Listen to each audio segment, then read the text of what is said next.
আপনি যদি নিজেকে বুদ্ধিমান মনে করেন তাহলে আমার এই ধাঁধাগুলির সঠিক উত্তর দিয়ে দেখান। কোন খাবার আপনি যতই গরম করে খান না কেন তাতে বরফ থাকবে?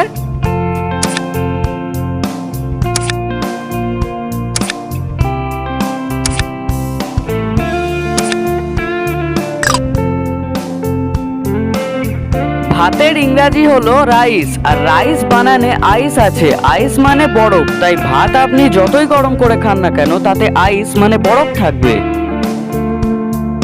বলুন তো, 4 অক্ষরের এমন কোন শব্দ যার প্রথম অক্ষরটি বাদ দিলে যে ইংরেজি শব্দ হয় তার মানে হলো ওই বাংলা শব্দটি?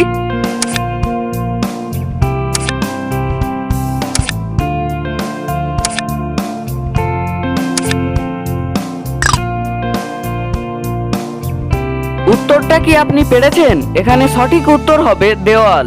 দেওয়ালের প্রথম অক্ষর বাদ দিলে হয় ওয়াল। ওয়াল মানে দেওয়াল, আর ওয়াল হলো একটি ইংরেজি শব্দ।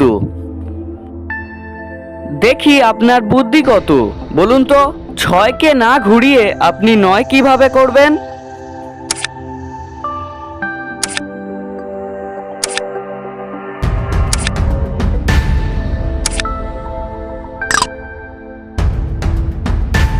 ছয়কে আমরা যদি ইংরেজিতে লিখি তাহলে হবে 6, আর 6 এর এসটি বাদ দিলে হয়ে যাবে রোমান 9। যারা রোমান 9 বুঝলেন না তারা এটা থেকে বুঝে নিতে পারেন যে ক্লাস 9 লিখতে গেলে আমরা যে 9 ব্যবহার করি, মানে এক্স এর আগে যে একটি আই হয়, সেই রকম 9। প্রতিদিন এরকম ধাঁধার ভিডিও, গুগলি প্রশ্ন ও জিকে প্রশ্ন পাওয়ার জন্য আমাদের এই চ্যানেলটিকে সাবস্ক্রাইব করে রাখুন। একটি মাত্র অক্ষর ব্যবহার করে আপনি একজনকে কিভাবে 12 জন করবেন?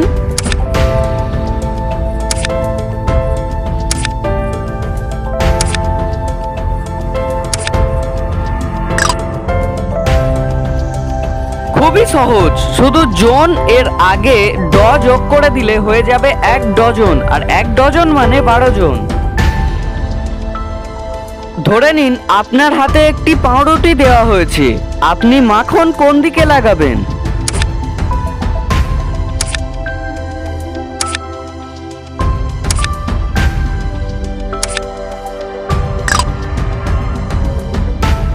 আপনার হাতে শুধুমাত্র পাউরুটি দেওয়া হয়েছে, এখনো মাখন দেওয়া হয়নি।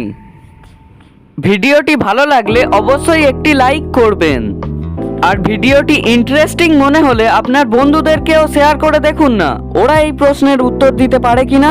পুরো ভিডিওটি দেখার জন্য ধন্যবাদ।